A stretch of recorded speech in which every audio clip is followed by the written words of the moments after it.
Muy buenas tardes. Qué bendición estar conectados el día de hoy con ustedes, este domingo. Para mí siempre es un honor y siempre es una bendición el poder estudiar junto con ustedes de esta palabra que Dios nos ha dado, de esta palabra que nos da rumbo, que nos da dirección, que nos da principios de vida para conducirnos en toda circunstancia y en cada situación. Y hoy quisiera que viéramos y estudiáramos un tema que Dios ha estado hablando a mi vida en los últimos meses a través de su palabra. Y nace de ahora que empezó todo este tema de la pandemia, considerando algunos altibajos emocionales que he vivido, me imagino como muchos de ustedes, hablando con algunas personas, sus experiencias, o simplemente escuchando lo que otras personas dicen, sienten respecto a estos momentos que estamos viviendo. Y cuando tú piensas un poco en eso y ves que al mismo tiempo la Biblia nos hace un llamado a estar contentos siempre, a estar gozosos, a tener alegría en todo momento. Cuando yo veo esto en la Biblia y lo cruzo y lo combino con todos estos momentos que estamos viviendo, todos estos cambios que han llegado a nuestras vidas, cómo hay cosas que se han trastocado, hay cosas que sentíamos controladas, que hoy en día ya no están controladas, cosas que sentíamos firmes, hoy las sentimos vulnerables. Y cuando tú ves todo esto, buscas en la Biblia y te das cuenta que la Biblia dice, Eclesiastés 9:12, dice que no sabemos cuándo van a llegar las dificultades a nuestra vida. Dice claramente que va a haber algunas que van a llegar de manera repentina, es decir, la Biblia nos aclara que es de esperarse que de repente lleguen situaciones, circunstancias que nos van a modificar, circunstancias que no esperábamos, que van a cambiar nuestras circunstancias y nuestra situación. Y esto nos puede llegar a robar nuestro contentamiento. Pero la misma Biblia nos dice también que tenemos que tener contentamiento en todo momento. Y no sé si a ti te pasa por la mente, pero yo soy muy honesto con Dios y le expreso y le digo, ¿sabes qué, Señor? Estas dos cosas no combinan. No combina tener dificultades, no combina tener preocupación, no combina tener situaciones difíciles en mi vida con tener contentamiento, no empatan una con otra. Y me pregunto y me nace la pregunta, ¿cómo es esto posible? ¿Cómo puedo tener contentamiento cuando las cosas no me están saliendo bien? Cuando las cosas están todas fuera de lugar. ¿Cómo puedo tener contentamiento cuando estoy confrontando situaciones difíciles? Pero la misma Biblia nos da la respuesta. Nos dice que ese es un carácter que desarrollamos juntamente con Cristo. Y yo quisiera que veamos cómo Pablo nos lo expresa en una carta a Filipenses. Y te pido que me acompañes a leer esta parte de la carta de Filipenses 4, del 11 al 13. Veamos cómo dice. Dice, no lo digo porque tenga escasez, pues he aprendido a contentarme, cualquiera que sea mi situación. Sé vivir humildemente y sé tener abundancia. En todo y por todo estoy enseñado, así para estar saciado como para tener hambre, así como para tener abundancia o como para padecer necesidad. Todo lo puedo en Cristo que me fortalece. ¡Wow! Si hay algo que yo quisiera aprender, desarrollar en carácter, es esto. Poder tener contentamiento independientemente de la situación, si una situación agradable, si una situación difícil, poder tener contentamiento en cualquier momento, en cualquier situación. Por eso yo le he pedido a Dios que me dé una gracia especial para hablar de este tema, que es un tema de entender el contentamiento como Dios lo enseña, cómo encontrarlo, cómo llegar a ese contentamiento, de qué depende, cómo debe ser nuestra visión respecto a esto. Y no andar adoptando estereotipos de contentamientos fallidos que hoy en día podemos encontrar. Por eso quisiera que viéramos y profundizáramos en 3 principios que habla la Biblia respecto a este contentamiento que Dios nos enseña. Quisiera que vayamos entrando directamente a este tema. Y lo primero que quisiera que viéramos es que el contentamiento no está basado, lo primero que menciona Pablo dice, el contentamiento no está anclado, no está basado, no está determinado por las circunstancias. Y si no está determinado por las circunstancias, entonces ¿por qué está determinado el contentamiento? El contentamiento es determinado por el propósito o meta, el propósito que Dios tiene para mi vida y no por las circunstancias. Lo primero que Pablo dice es que el contentamiento no es una satisfacción inmediata. Lo que dice en Filipenses 4:11, dice, he aprendido a tener contentamiento. Subraya la palabra aprendido. Dice, he aprendido a tener contentamiento en cualquiera que sea mi situación. ¿Sabes? Tú puedes leer toda la Biblia y te vas a dar cuenta que Pablo no dice que él se fue a una isla y en esa isla aislado encontró el néctar del contentamiento, lo tomó y de la noche a la mañana como una persona única logró tener contentamiento. No dice que es algo que podemos aprender, lo aprendió él y por lo tanto lo puedes aprender tú, lo puedo aprender yo, ese contentamiento en cualquiera que sea la situación. El punto es que Pablo aprendió una manera de vivir y esa manera de vivir es una manera muy específica, no le explica versículos atrás en la misma carta de Filipenses. Y él dice que es una vida que prosigue para alcanzar una meta. Fíjense lo que dice Filipenses 3:14, si me acompañan a leerlo. Estoy en la Nueva Versión Internacional. Dice, sigo avanzando hacia la meta para ganar el premio que Dios ofrece mediante su llamamiento celestial en Cristo Jesús. Lo primero que Pablo nos dice que la manera de vivir de una persona que tiene contentamiento conforme a la enseñanza de Dios, una persona que tiene vista a una meta, que tiene dirigida su vida hacia una meta. Cuando nosotros no definimos nuestro contentamiento con una meta y lo definimos a la nada, pues me dejo llevar solamente por la causalidad y no existe una meta fija en la que podamos poner nuestra meta, y eso nos pone en un proceso y en una situación vulnerable. ¿Sabes? La adolescencia es la condición humana emocionalmente más vulnerable porque tiene la combinación de haber desarrollado una persona, ya tiene habilidades, ya puede desarrollar cosas de manera autónoma, combinado con que la mayoría de ellos todavía no tienen claras sus metas, sus propósitos, su visión, y esa combinación los pone emocionalmente vulnerables. Y cuando nosotros perdemos propósito, aún en la adultez, nos ponemos en esa misma condición vulnerable. Porque cuando tú estás en esa condición, donde no tienes un propósito, una meta, la única alternativa que tienes es que el contentamiento va a depender de evaluar un beneficio o perjuicio inmediato. De evaluar, te vas a regir única y exclusivamente por si sientes bien en ese momento, si sientes que lo que sientes está bien en el momento que lo estás haciendo. Y cuando tú determinas el contentamiento de esta manera, solamente por la satisfacción inmediata, nos dirigimos directamente al hedonismo. Y sabes, la Biblia nos enseña algo completamente distinto. La Biblia nos enseña, ¿sabes? El contentamiento es determinado por la meta y el propósito al que estamos llamados. Si no fuera así, nadie pagaría el precio de la preparación académica para lograr una meta. Nadie lo haría. Ningún atleta pagaría el precio de la disciplina y el dolor corporal o muscular para ganar una competencia, porque no hay un satisfactorio inmediato cuando sientes dolor en los músculos, no hay un satisfactorio inmediato cuando te tienes que levantar temprano a entrenar o cuando te tienes que privar de muchas cosas si no tuvieras la vista puesta en ganar una competencia. O dime qué cónyuge daría todo de sí y se despojara de sí mismo, de su egoísmo para alcanzar realización al vivir amando a su pareja. O qué padre si no tuviera la meta de ver desarrollando a su hijo todo su potencial, estaría dispuesto a despojarse de todo, incluso de su propia vida. Nadie estaría dispuesto a dar la vida por los demás si no tiene una meta adelante. ¿Quién destinaría su vida o su tiempo para que una persona se encuentre con Cristo o ver un matrimonio restaurado o ver una vida transformada? La verdad es que nosotros no podemos anclar nuestro contentamiento solamente en las circunstancias, porque las circunstancias van cambiando constantemente y eso lo dice la Biblia y lo podemos ver en nuestra vida natural. Pero el diseño de Dios, lo que nos dice, no son las circunstancias.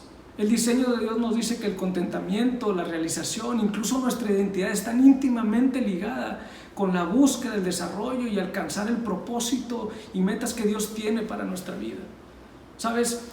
Muchas de las personas que están viviendo una etapa de descontento o incluso una depresión, cuando tú hablas con ellas y profundizas un poco en sus vidas, te vas a dar cuenta que el descontento y la depresión nace de una parte donde ellos ya perdieron esperanza, donde ya perdieron perspectiva de la meta, perspectiva del propósito. Y tal vez es consecuencia de algo, una situación que los golpeó en su vida y que tal vez tenían una meta, un propósito visualizado, pero de repente viene algo, una circunstancia en la vida y los golpea de tal manera que se desenfocan y ven las circunstancias y el problema y dejan de ver el propósito. Pero cuando tú hablas con las personas y corres un camino donde ellos retoman su propósito o dibujan una nueva ruta para alcanzar la meta o el propósito, simplemente descubren su propósito, te das cuenta que aunque no cambien sus circunstancias de manera inmediata, cobran ánimo para esforzarse, para salir adelante, para seguir hacia la meta. ¿Sabes? Por eso Pablo hace mucho énfasis en la meta. Por eso Pablo hace mucho énfasis en alcanzar la meta. La pregunta es: ¿por qué enfocarme en la meta? ¿Por qué visualizar la meta y mi propósito me ayuda para mi contentamiento? La primera razón es porque somos seres con propósitos. Escúchame con atención, esto es algo sumamente valioso para tu vida. Nosotros, el contentamiento está determinado, no por las circunstancias, está determinado por el propósito, porque tú y yo somos seres creados con propósito. Fíjate lo que dice Efesios 2:10. Graba en tu corazón este versículo, subráyalo, apréndetelo, porque vale la pena no olvidarlo. Efesios 2:10 dice: porque somos hechura suya, creados en Cristo Jesús para buenas obras, las cuales Dios preparó de antemano para que anduviésemos en ellas. ¿Sabes? Lo que está diciendo este versículo es poderoso. Nosotros no somos seres humanos que andamos ahí divagando, que Dios nos haya creado y que voltea a Dios y dice: son muchos, mira que hay uno, déjame ver qué hago con él. No, dice que nos hizo Él, somos creados por Él. Pero no solamente nos creó y diseñó de antemano cosas buenas para nosotros, un plan, un propósito para nosotros. Y no solamente lo creó porque sí, es para que anduviéramos en ellos, ahí andando en ese propósito y en esa meta es donde vamos a encontrar contentamiento. Está en nuestro ADN encontrar la realización, el contentamiento, cuando nosotros luchamos, cuando nosotros nos acercamos y cuando nosotros logramos estar en nuestro propósito, alcanzamos nuestras metas que van dirigidas hacia ese propósito.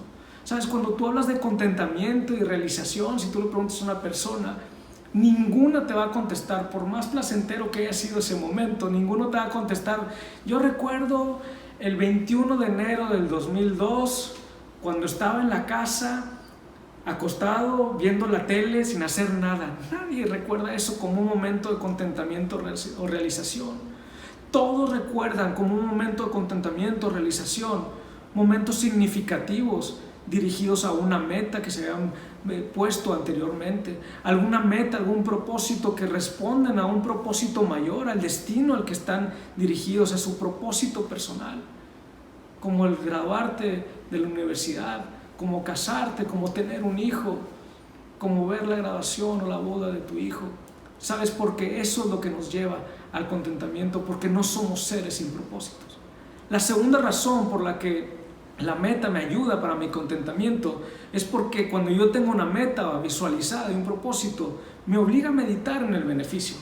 ¿Sabes? Pablo dice: yo avanzo a la meta para ganar el premio.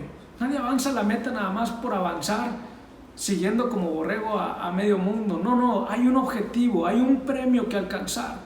Y cuando nosotros tenemos claro la meta, nos obliga a pensar en el beneficio. ¿Sabes? Yo te reto que intentes venderle la idea a un consejo de administración donde le digas: ¿sabes qué? Por obligación necesito que arriesgues, que pongas, que te desprendas, que pierdas recursos, dinero, lo que sea. Y no te voy a dar ningún beneficio, simplemente lo tienes que poner. No va a haber nada de beneficio, simplemente costo y sacrificio. Yo te reto, y la verdad es que no duraría la propuesta más de 2 minutos.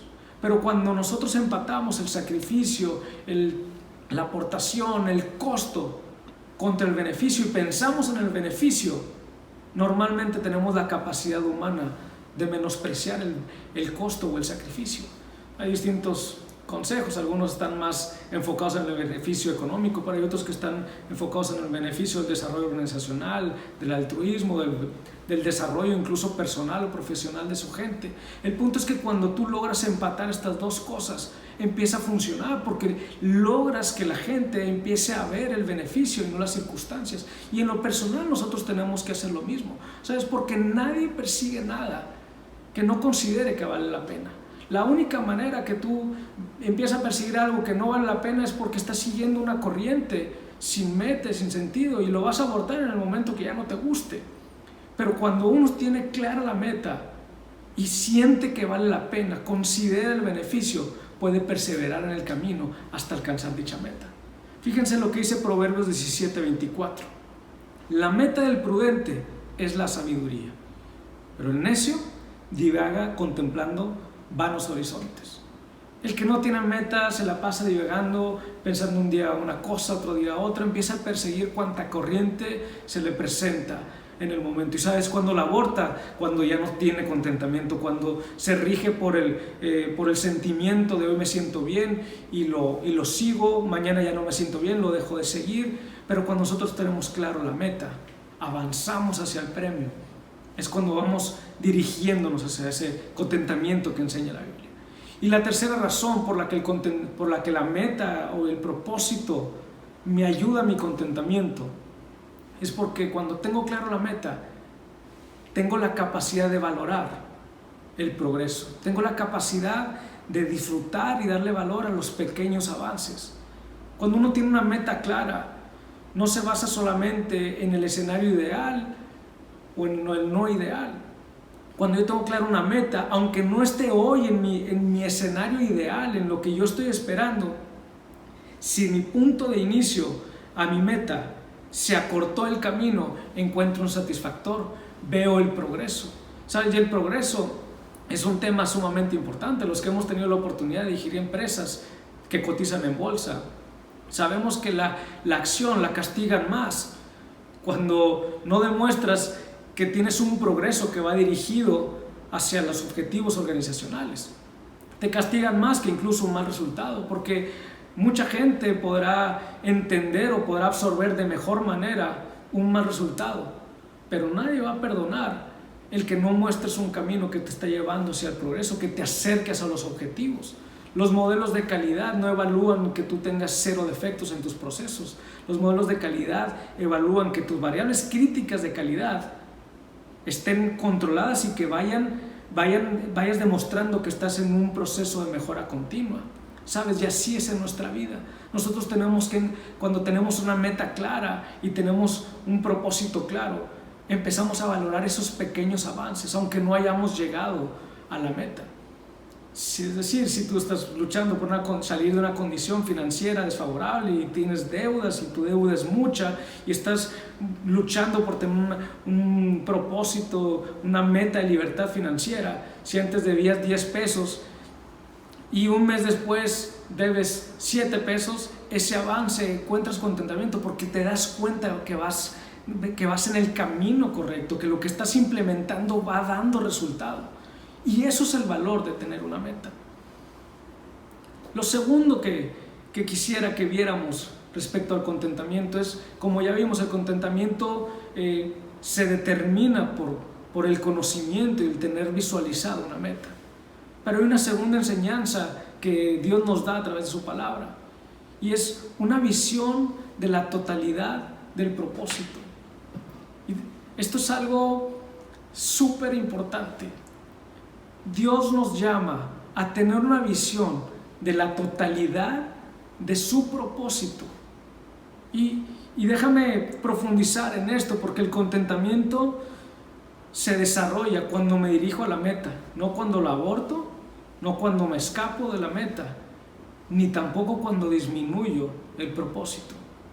Lo voy a repetir. El contentamiento no lo desarrollo ni cuando aborto la meta, ni cuando escapo, ni cuando disminuyo, ya sea el propósito de la meta.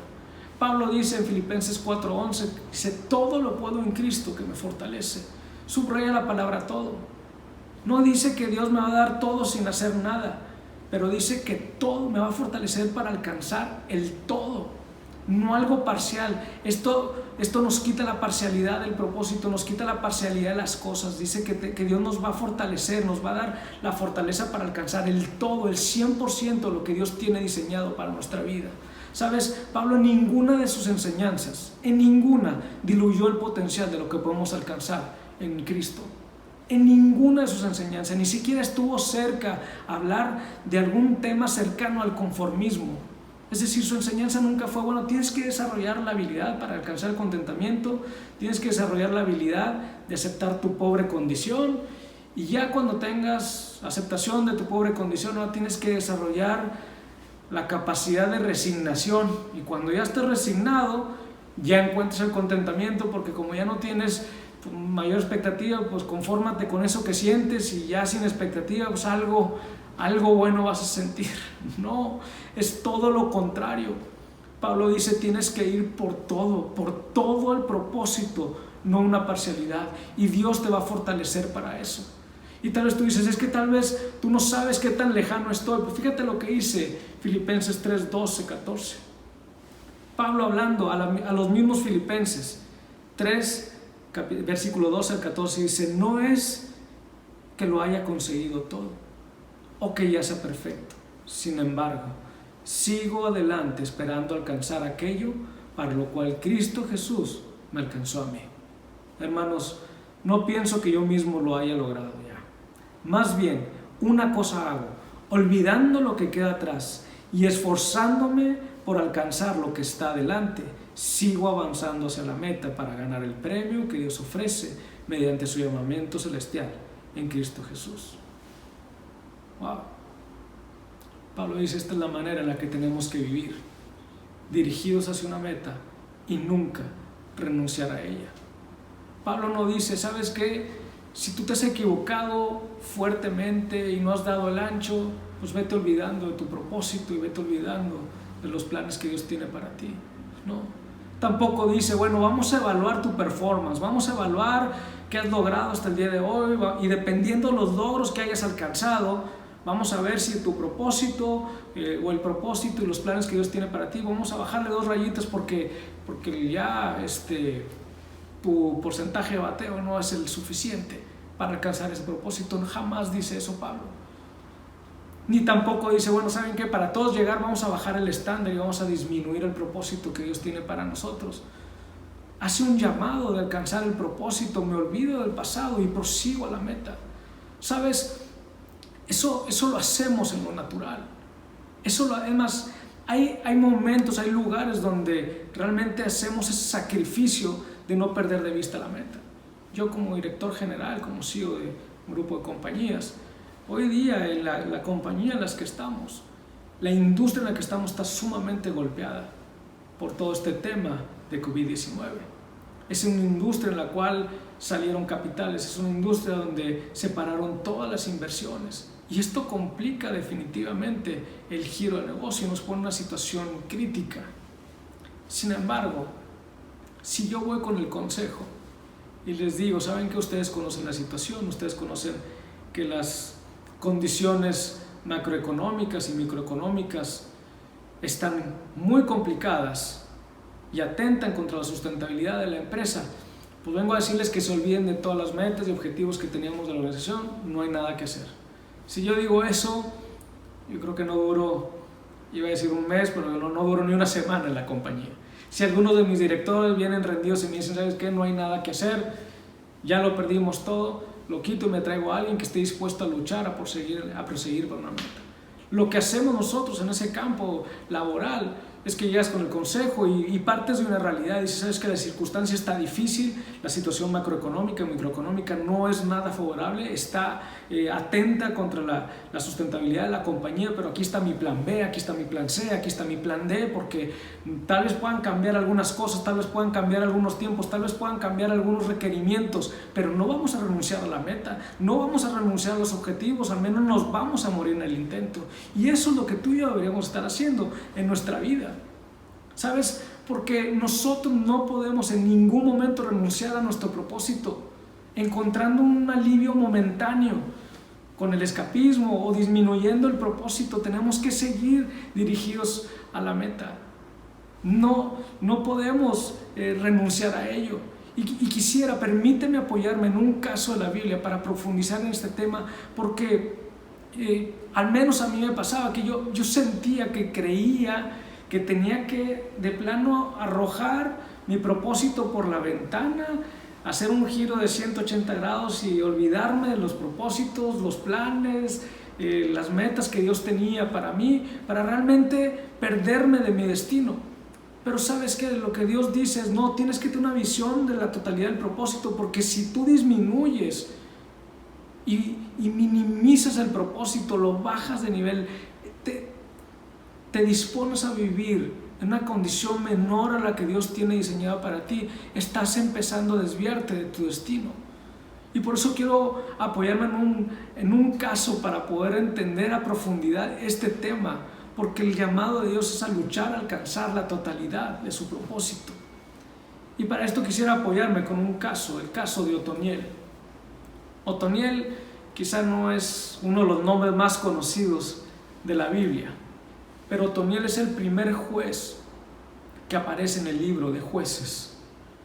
Yo te recomiendo que tú leas Jueces desde el capítulo 1 al capítulo 3. Ahí vas a encontrar la vida de Otoniel, que también es mencionada en el libro de Josué.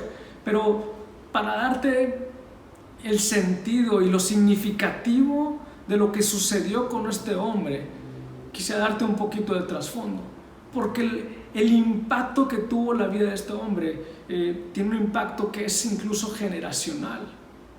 Este hombre está viviendo una condición que nace de mucho tiempo atrás, cuando el pueblo de Israel tiene una promesa de Dios que le dará una tierra prometida, y en el tiempo levanta un libertador que es Moisés, y este libertador libera al pueblo de Israel y lo lleva a la libertad del pueblo de Egipto de manera milagrosa, con un poder manifestado de Dios. Se abre el mar y salen libres, y salen dejando la esclavitud, llamados a tomar una tierra prometida y a vivir en libertad. Y este Moisés lleva a todo el pueblo y los lleva hasta las puertas de la tierra prometida, y estando en las puertas de la tierra prometida manda a unos espías a esa tierra para evaluarla. Y cuando la evalúan se dan cuenta que es una muy buena tierra, era una tierra como Dios les había prometido, que emana leche y miel, que tiene frutos. Pero también vieron que había gigantes, que había fortalezas que vencer. Y la mayoría de esos espías llegaron y dijeron, ¿saben qué? Sí, la tierra es buena, pero es inconquistable. No la podemos conquistar, hay gigantes, hay fortalezas, somos como chapulines para ellos. Y se apoderaron del temor. Lo vimos el domingo pasado en la conferencia que dio Bernardo, de cómo fueron cautivados por temor, pero hubo 2 personas que no fueron cautivados por temor y que el fruto que cosecharon fue completamente distinto, y estos fueron Josué y Caleb. Josué y Caleb, apréndanse estos nombres. Josué y Caleb dijeron, ¿sabes qué? Sí está difícil, sí hay unos gigantes, sí hay unas fortalezas que vencer, pero si Dios viene con nosotros, la vamos a conquistar. Pero nadie escuchó a estos 2, y todo el pueblo clamó y dijo, no podemos conquistarla. Y Dios toma una decisión, dice, los voy a regresar al desierto 40 años, y todo el que sea mayor de 20 años va a morir en estos 40 años que van a estar en el desierto, y voy a hacer una generación nueva para entrar y conquistar la tierra. Las únicas 2 personas mayores de 20 años que llegaron, que sobrevivieron y conquistaron la tierra fueron Josué y Caleb. Y 40 años desarrolló una nueva generación donde vio las maravillas de Dios, donde vio el maná del cielo caer, y entraron a conquistar la tierra prometida, y lo conquistaron de manera milagrosa también. Vivieron batallas donde vieron el poder manifestado de Dios, vieron caer las murallas de Jericó, vieron cómo el sol se detuvo en Gabaón y la luna la jaló sola por la oración de un hombre como Josué. Iban conquistando. 5 años después de estar conquistando, llega Caleb y le toca la puerta a Josué, le dice, ¿sabes qué? Vengo a recordarte que cuando fuimos espías y llegamos aquí a esta tierra, Dios le dijo a Moisés que me iba a dar a mí una tierra que se llama Hebrón, ahí donde están los gigantes, y vengo a recordarte lo que Moisés dijo que me iba a dar. Ven y dámela, por favor. Y Josué le dice, toma tu tierra, ¿quieres otra? No quiero esta, la de los gigantes. Y de pasada Caleb se agarra un yerno con la misma determinación de él. Es una historia muy interesante. Y conquistan toda la tierra y empiezan a tomar la tierra prometida, esa generación. Pero ¿qué sucede? Esa generación de repente empieza a crecer, empiezan a conquistar. Pero dice Jueces 3 del 1 al 6, dice que Dios dejó unas batallas pendientes porque había una generación nueva que no había peleado ninguna batalla. Y dijo, voy a dejar unas batallas pendientes para probar que este pueblo va a seguir conduciéndose con las mismas prácticas, con la misma confianza en mí, dependiendo de mí, como lo ha hecho esta generación. Y esta generación que no había peleado, le pasa algo completamente triste. Quedaban estas batallas por hacer. Y Jueces 2, del 8 al 10, dice qué sucedió con esta generación. ¿Cuál fue la postura de esta nueva generación después de que Josué murió? ¿Qué le pasó? Josué 2, del 8 al 10, dice que se levantó una generación que no conocía a Dios ni las obras que Él había hecho por Israel. Hay una versión que dice que no conocía a Dios ni recordaba lo que Dios había hecho por Israel. Es decir, sí conocían de Dios, sí habían escuchado de Dios, sí habían escuchado los milagros que Dios había hecho, pero lo olvidaron, no lo recordaron.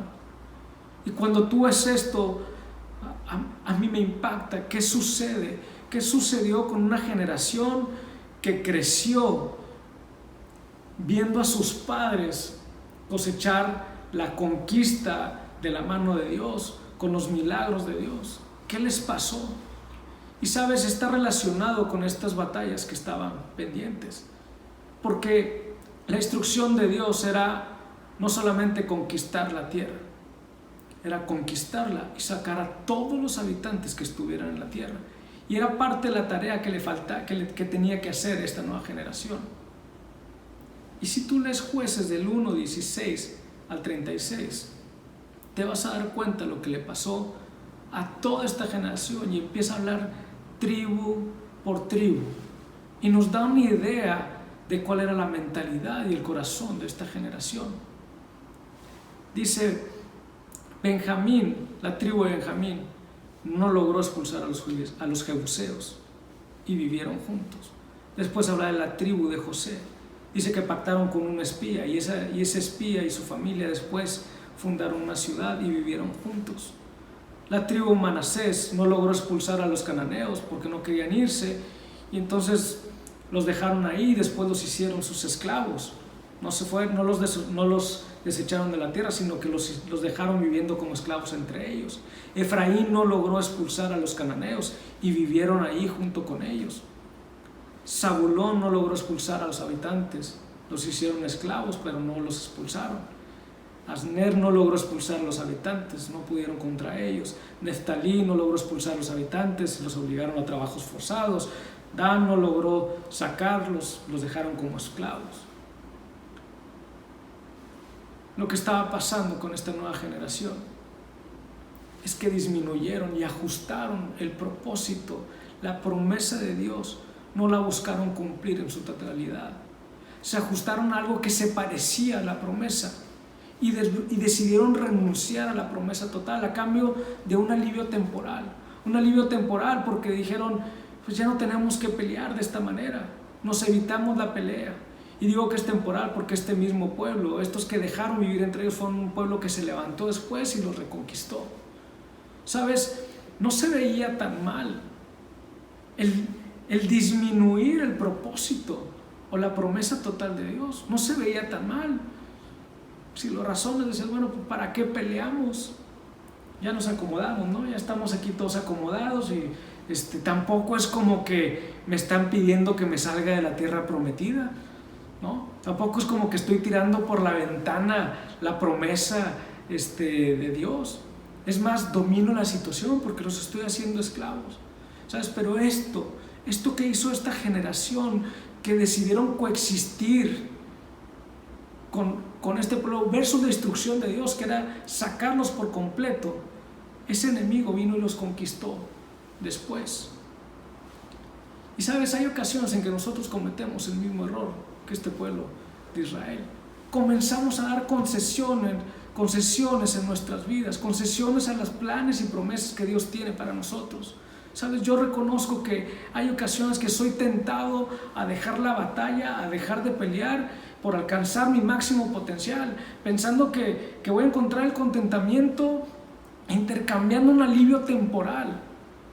Si dejo de pelear, ya no peleo y ya no arriesgo al menos lo que tengo y me siento sabio porque siento que estoy manejando la situación, pero perdemos de vista el alto costo que es no pelear y dejar de luchar por la plenitud y el propósito total que Dios tiene para nuestra vida.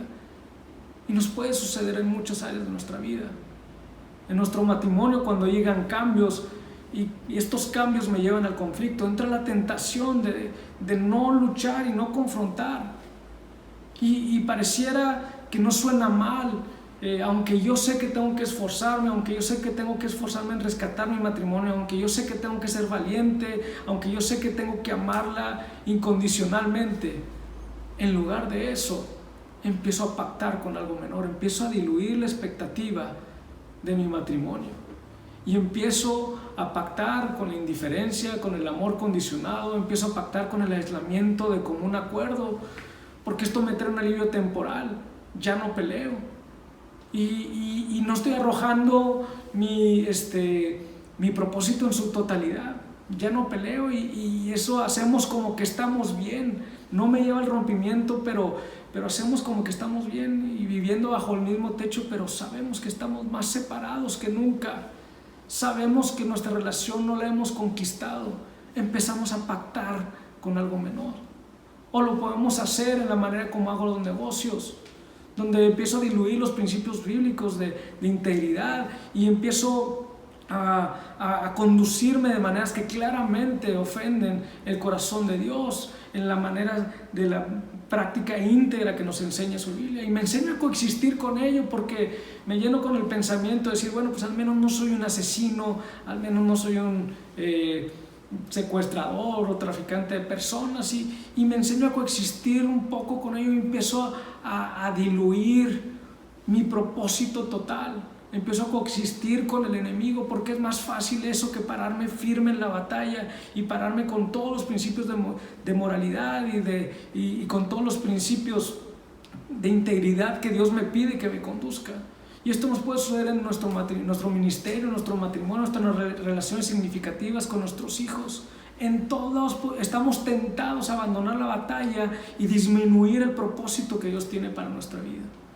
¿Sabes? Por eso esta palabra nos reta fuertemente, porque nos lleva a decir, ¿sabes qué? No puedes abandonar el propósito de Dios, no puedes ni siquiera diluirlo, tienes que pelear hasta el final, tienes que buscar llegar a la meta. Y tal vez tú digas, es que esto no tiene sentido seguir luchando por la meta o el propósito. Tal vez tú digas, mi matrimonio, yo tenía visualizado mi propósito, mi meta, y sí me lo imaginé y lo visualicé amándonos y respetándonos hasta que la muerte nos separe, y sí me visualicé felices y vivieron felices para siempre, pero no sabes hoy qué tan lejano está esto, ese pensamiento, ese propósito, qué tan lejano está de mi realidad hoy. No vale la pena regresar a la batalla, es mejor coexistir. Pero ¿sabes qué dice Pablo? Dice, no es que lo haya alcanzado, no es que sea perfecto, pero una cosa hago, me olvido del pasado y prosigo a la meta. Y esto nos reta porque nos invita a pararnos y ir con mi esposa y decirle, ¿sabes qué? Yo sé que estamos lejos de nuestro destino, sé que no estamos cerca de donde tenemos que estar ni del plan que Dios tiene para nosotros, pero aquí está mi plan B, aquí está mi plan C, aquí está mi plan D, pero no voy a renunciar ni a ti ni a nuestro destino, no voy a pactar con algo menor del propósito que Dios tenía para nuestro matrimonio. ¿Y sabes por qué? Porque vale la pena y porque Dios dice que todo lo puedo en Él, que me fortalece. ¿Sabes? Porque déjame te digo algo, en toda esta historia del pueblo de Israel sí hay un caso de éxito y se llama Otoniel. Hay un caso de éxito de uno que sí peleó por la totalidad de la promesa, y ese es Otoniel. Hubo alguien, y vale la pena estudiar qué pasó con este, que sí se quedó a pelear hasta el final. Acompáñame a leer lo que dice Jueces 1:20. este es el caso de Caleb. Dice, tal como lo había prometido Moisés, Caleb recibió Hebrón y expulsó de esta ciudad a los 3 hijos de Anac. Wow, sí hubo uno. Hubo uno que sí expulsó a todos. Y los hijos de Anac no eran cualquier hijo, eran gigantes. Pero Caleb fue determinado y sí fue por la totalidad de la promesa. Pero unos versículos antes vienen unos versículos que si tú los lees pareciera que no tiene nada que ver con lo que está escribiendo ahí.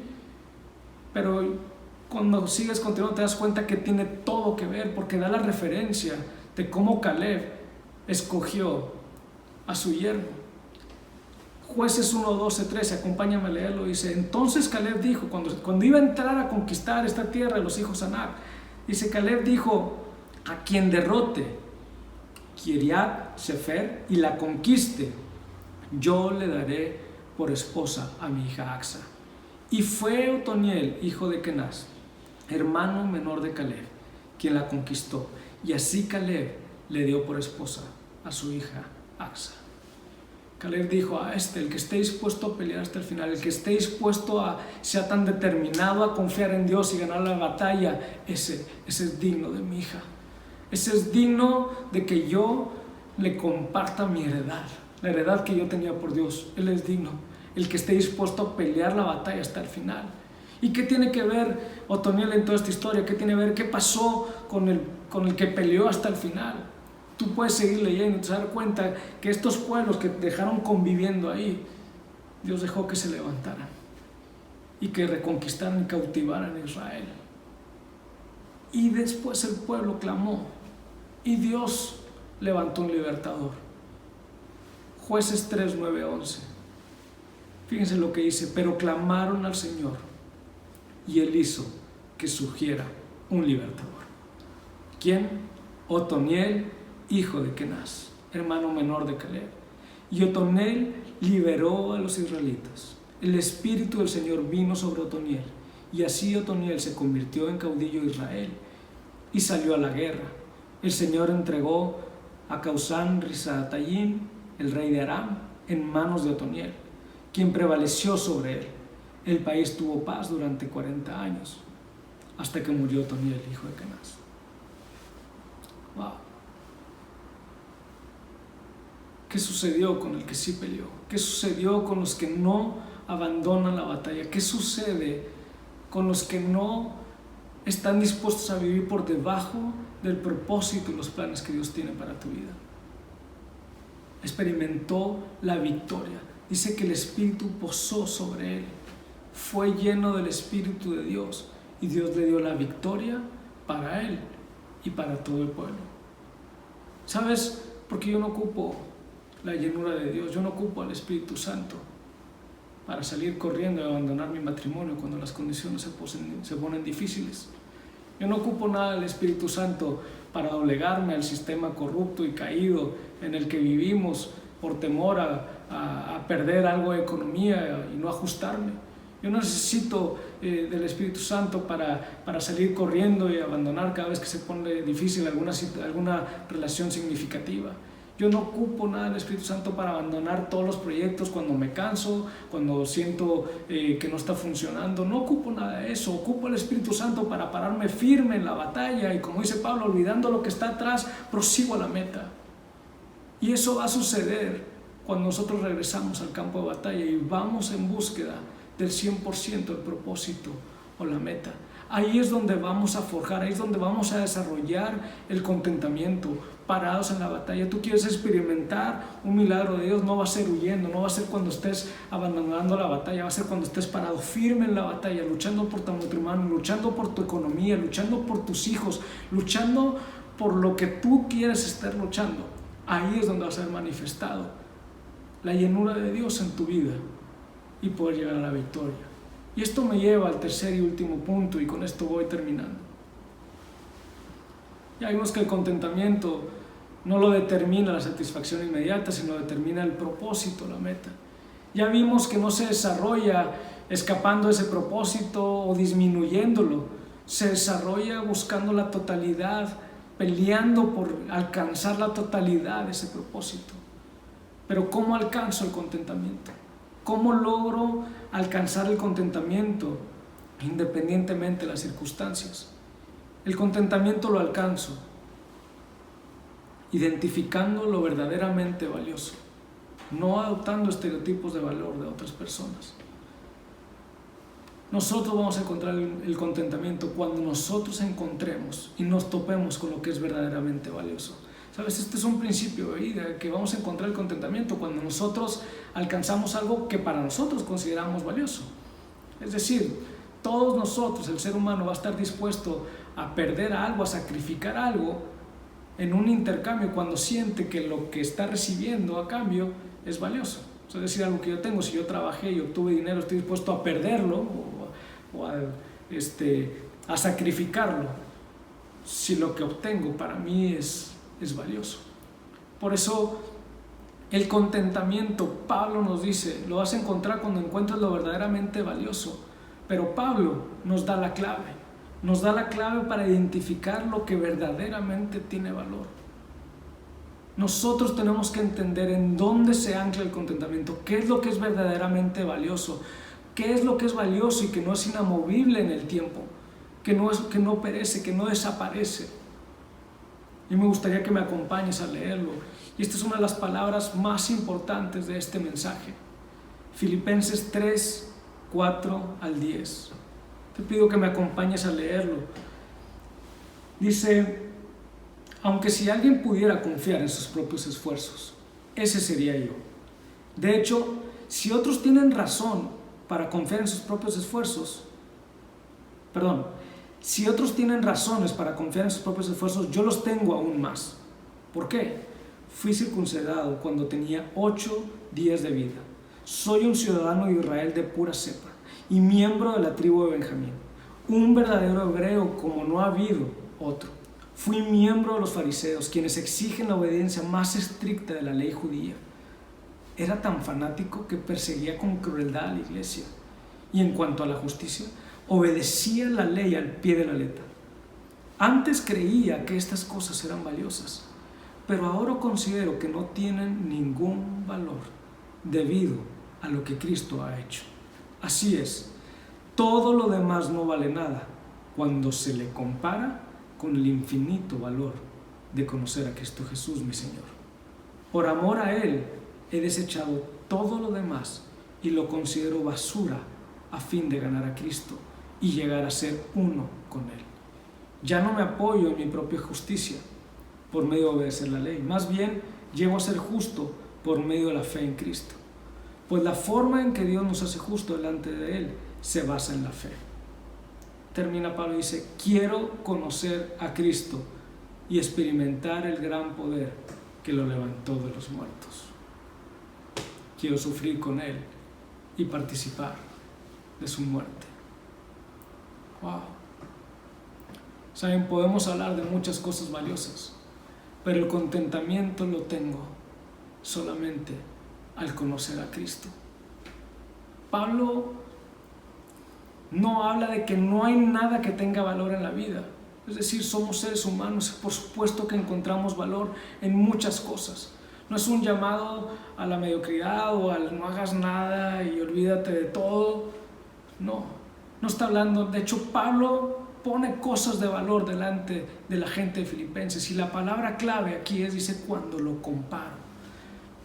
Esto que tiene valor, cuando lo comparo con conocer a Cristo, la perspectiva del valor de esto se disminuye tanto que no vale la pena.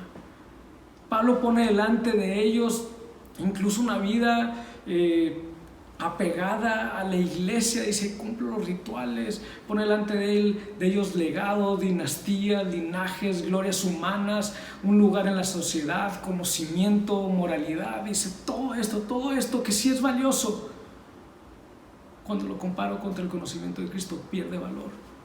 Es como si yo tuviera $1 millón, pudiera ser muy valioso para mí y para mucha gente, pero si alguien llega y me regala una cuenta a mi nombre de $500 billones, cuando lo comparo, el $1.000.000, aunque sea valioso, contra $500 billones se vuelve irrelevante si lo pierdo, si lo conservo, si se multiplica en intereses, si le pase lo que le pase, se vuelve irrelevante, porque cuando lo comparo contra este valor, esto es como basura. Pero Pablo está hablando algo mucho más profundo que el dinero. No está tratando de convencer a la gente que nada tiene ningún valor. Está enseñando que el conocimiento de Cristo tiene un valor incomparable contra cualquier cosa. El conocerlo a Él hace que todas las demás cosas pierdan su perspectiva de valor. Y por eso encuentro el contentamiento en Cristo. No importa si transitar el camino, a veces el día es alegre, a veces el día es soleado, o si el día es oscuro, nublado, en tormenta. No importa la circunstancia, lo que importa es con quién transito el camino.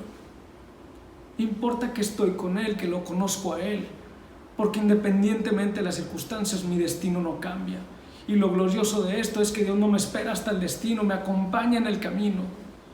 Es este momento en el que reconozco humanamente que la situación no es favorable, tal vez es horrible y no tengo la capacidad de cambiar inmediatamente las circunstancias.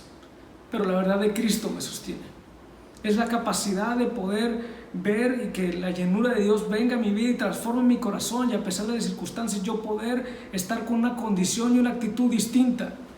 Es tener la capacidad de vivir una realidad. No es como que tengo que cerrar los ojos y pensar, estoy en un lugar feliz, estoy en un lugar feliz. No, es tener la capacidad de vivir esta realidad de la mano de Cristo. Yo sé que tengo que comer, yo sé que tengo que conseguir dinero, sé que hay dificultad en generar riqueza, sé que es difícil llevar relaciones interpersonales, sé que es difícil visualizar y ver la vida de mis hijos cuando no puedo hacer muchas cosas, todo lo que implica una vida real, pero tengo que encontrar el contentamiento como Dios me enseña, y es conociéndolo a Él. ¿Saben? Todo esto es imposible si no llegamos al conocimiento de Cristo. Es imposible si no conocemos a Él. ¿Saben? De esto se trata, amigos, todo esto. De esto se trata cada domingo que nos reunimos. De esto se trata cada reunión de hogar que hacemos, cada cosa que hacemos en el camino. De esto se trata de Cristo, se trata de Él, se trata de relacionarnos con Él. No se trata de glorias humanas, se trata de Él y de conocerlo a Él. Todos estamos en este proceso del conocimiento de Cristo. Tal vez tú digas, es que yo no lo conozco y lo quiero conocer. Pues conócelo, profundiza.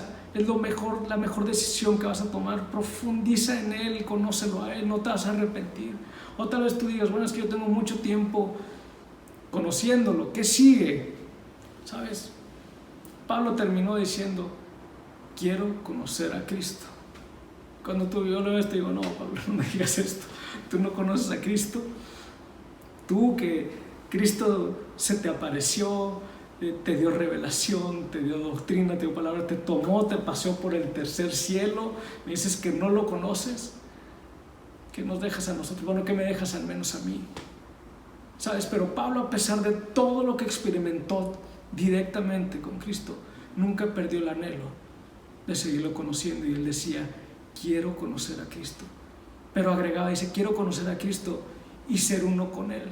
¿Sabes? Esto es mucho más que solamente entender lo que Dios hizo para tu vida y para mi vida. Es mucho más que entender que Cristo derramó su sangre, que murió por nosotros, y que esa sangre derramada y su resurrección me trae perdón de pecados, me trae salvación y me lleva a una vida eterna. Es querer intimar con Él, es quererlo conocer a Él y ser uno con Él. Esto significa amar lo que Él ama, aborrecer lo que Él aborrece, querer entender cómo Él ve la vida, lo que le interesa a Él, que me empiece a interesar a mí, y ser uno con Él.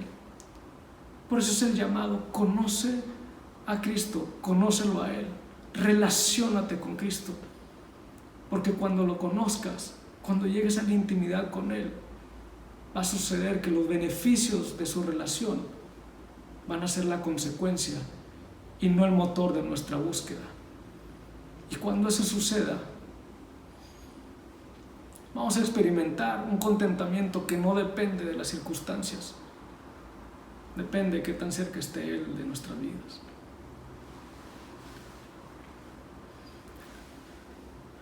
Por eso, permite terminar con estas 3 recomendaciones para aprender el contentamiento en toda circunstancia. 3 recomendaciones que nos ayudan a aprender el contentamiento en toda circunstancia. La primera recomendación es: descubre, retoma o dibuja una nueva ruta para alcanzar tus metas y propósitos, pero nunca los pierdas de vista. La segunda recomendación es que no renuncies ni disminuyas tus metas y propósitos. No abandones la batalla. No pactes con algo menor a lo que por diseño Dios tiene para tu vida. Recuerda que todo lo puedes en Cristo, que te fortalece. Y por último, tercera recomendación: llénate de Cristo. Conócelo en la intimidad, porque en Él está el contentamiento.